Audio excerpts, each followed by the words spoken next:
Yang pening-pening lah malah kau ya.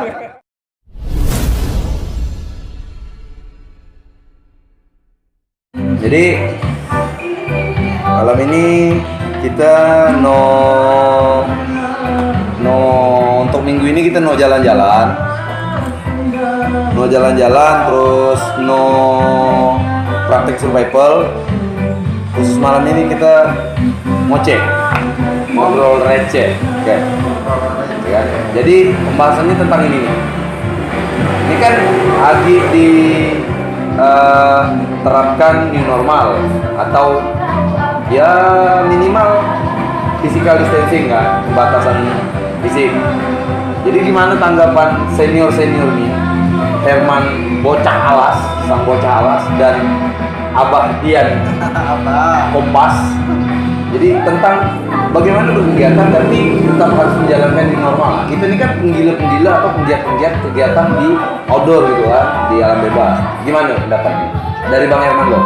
Oke, terima kasih untuk Yudhistira. Jadi sebelum kita memahami tentang sebuah kegiatan new normal atau kebijakan new normal, kita harus telaah dulu daripada pengertian new normal. New itu kan normal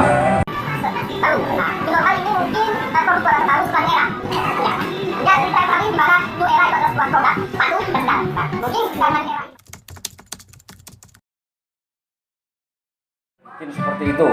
Itu ketika kita mengetahui sebuah artikulasi daripada new normal, setelah kita memahaminya, baru kita bisa menerapkannya dalam kehidupan kita sehari-hari, baik itu sebagai seorang makhluk sosial, kemudian makhluk ciptaan Tuhan, kemudian makhluk yang kanibal juga, karena kita ini manusia itu pemakan segala. Baru kita terapkan ke kehidupan kita sehari-hari. Konteks atau kegiatan bos? Kegiatan apa ini? Kegiatan outdoor kita. Kegiatan Kita kan outdoor. gila outdoor nih ya. Gimana caranya? Kalau biasanya ada kopi, di rumah, biasanya kopi di luar rumah, di depan di rumah, ya ini konteksnya. Ini di dalam kafe. Nah, ini di dalam kafe berarti bukan outdoor, bukan kegiatan outdoor, tapi in the room cafe. In the room cafe. Yang pening-pening lah malah kau ya. Jangan didengar ya. Jadi kalau nanti pun barang nih up ke channel Camphobia, tidak perlu didengar, tidak perlu diterapkan, tidak perlu di subscribe, tidak perlu di like, tidak perlu di share, tidak perlu di komen. Tapi wajib hukumnya. Apabila kalian tidak subscribe ataupun like ataupun komen, berarti kalian bukan daripada golongan orang-orang yang mendapatkan hidayah.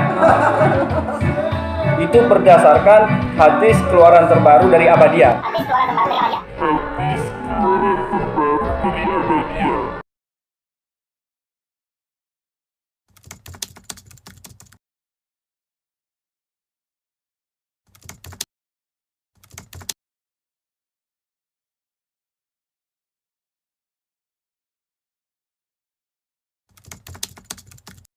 Sekarang kita konteksnya new normal loh. New normal tadi apa yang udah dijelaskan Bang Herman bocah alas. Nah, jadi kalau versi Abah Dian cuman ini.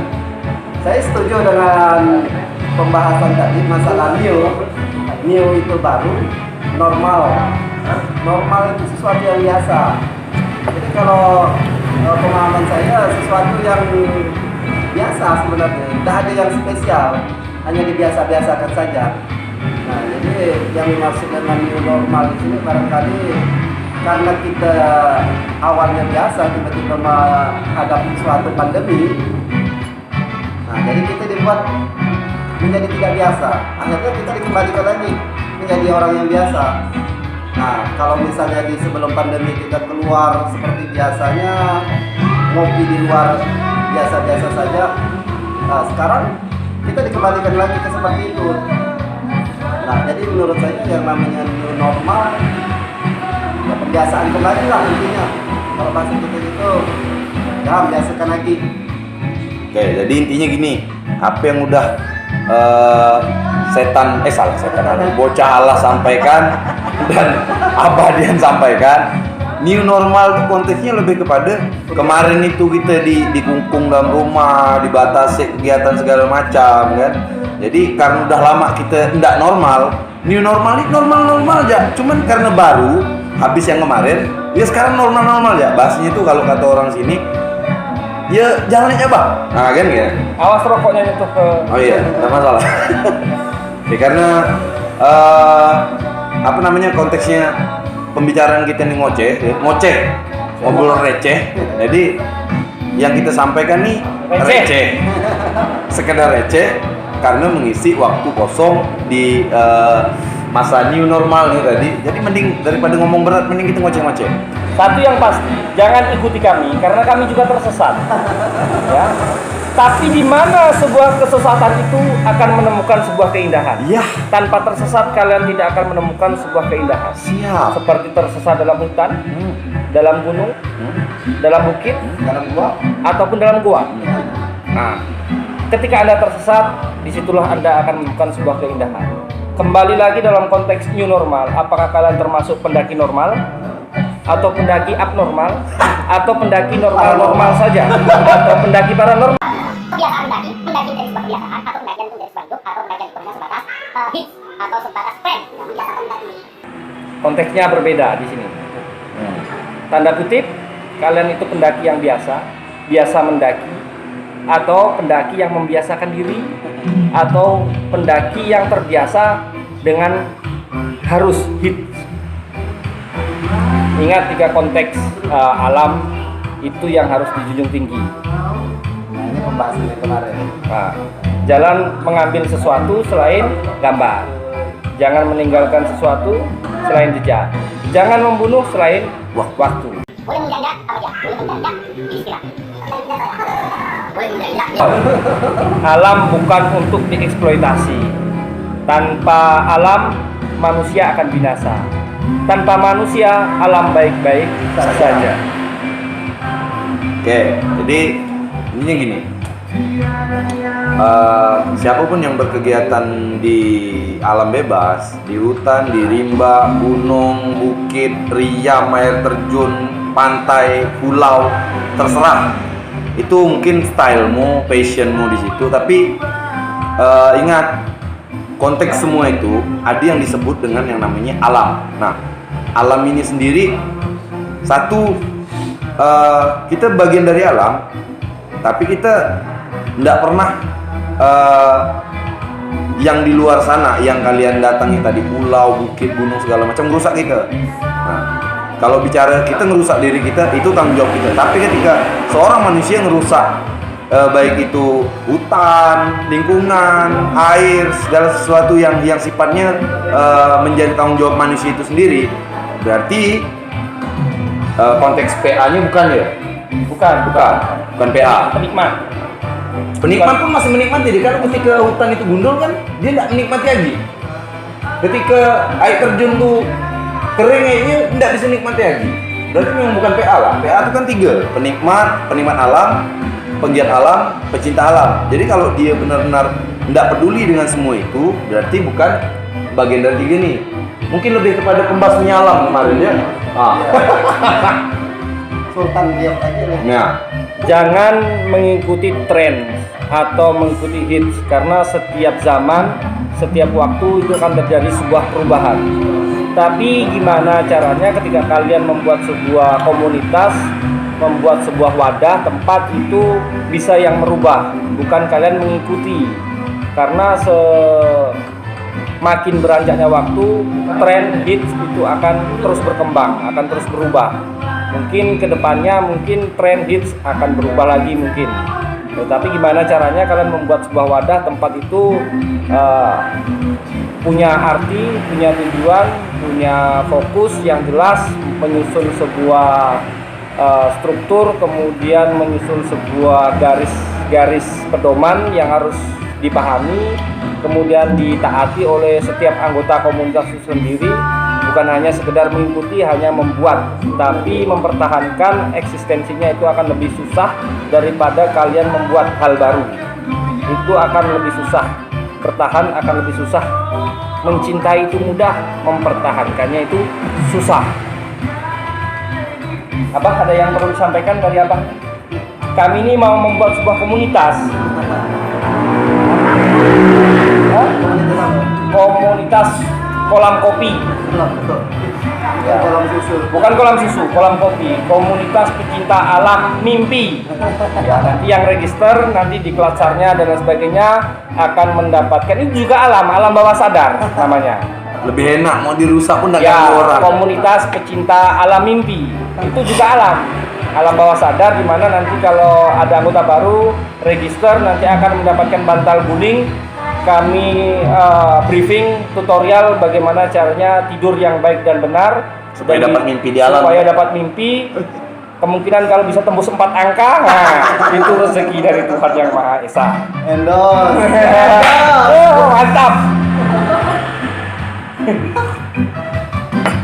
Oke. Jadi next pembahasan kita tentang Kegiatan. eh, Kegiatan setelah new normal. Struktur dalam pendakian. ya mungkin lebih menjurus kepada bagaimana mengatur atau memanajemen kegiatan yang kita maunya kegiatan ini tujuannya kepada kepecinta alaman, ke penggiat alaman dan ke penikmat alaman, tapi tanpa harus mengeksploitasi dan endingnya nanti kepada peserta, input kepada peserta itu pencerdasan tentang lingkungan, ya kan? Bagaimana berpikir ringan tapi tetap mengedepankan sadar lingkungannya itu tadi. Kemudian yang ketiga, bagaimana memberikan edukasi tanpa harus menggurui gitu, Pak. Ya kesannya, karena selama ini kan kalau udah ada acara sharing-sharing interaktif, kemudian ada open trip itu kesannya orang tuh, wah pengalaman saya. Dia nggak tahu tuh yang duduk di situ tuh ternyata ada yang udah sampai ke Zimbabwe kan, ada yang udah sampai ke ke Amazon.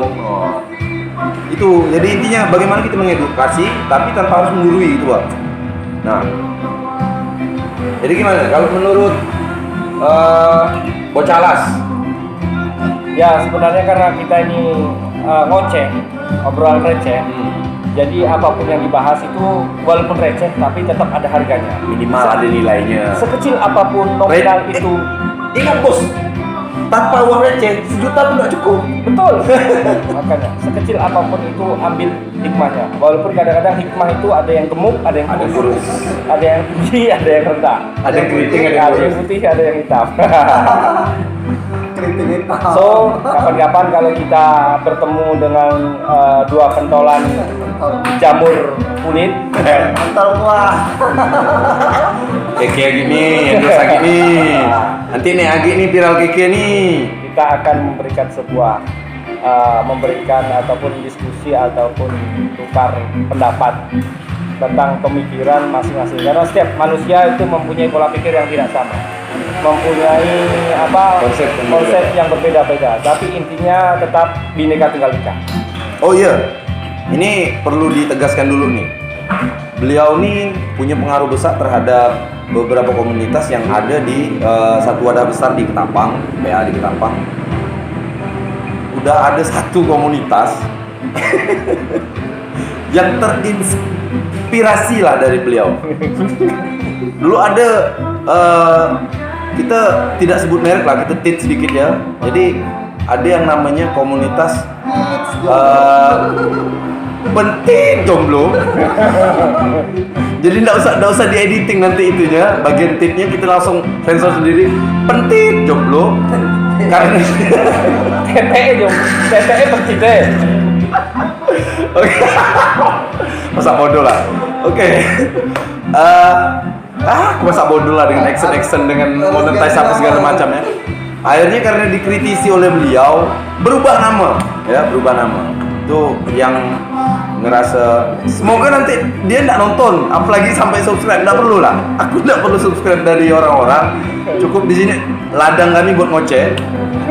Jadi intinya ada beberapa komunitas yang awalnya punya nama yang agak-agak anti mainstream, tapi oleh beliau dibengkokkan mindsetnya, pola pikirnya, akhirnya oh iya betul nggak kalau misalnya kita bertahan dengan nama yang sama. Tanya tuh apa? Delay. Wah itu jangan dibahas, itu punya sohib kita tuh, jangan. Oke, terus ada komunitas baru juga, Dalam selatan. ada beberapa komunitas baru juga yang terinspirasi juga oleh beliau dengan mengambil logo khas beliau kemarin, kepala elang, kepala Raja Wali itu. Jadi beliau ini salah satu inspiring lah ya, salah satu inspirator bagi kaum PA khususnya di Kabupaten Ketapang, Kalimantan Barat. Nah kalau beliau yang di belakang nih, Abah dia nih, ini suhu, nggak tahu lah suhu dingin, suhu panas, suhu apa nggak tahu, ukuran pun nggak tahu, Fahrenheit, Celsius, itu nggak tahu. Yang jelas beliau ini salah satu suhu di salah satu komunitas yang ada di Kabupaten Ketapang.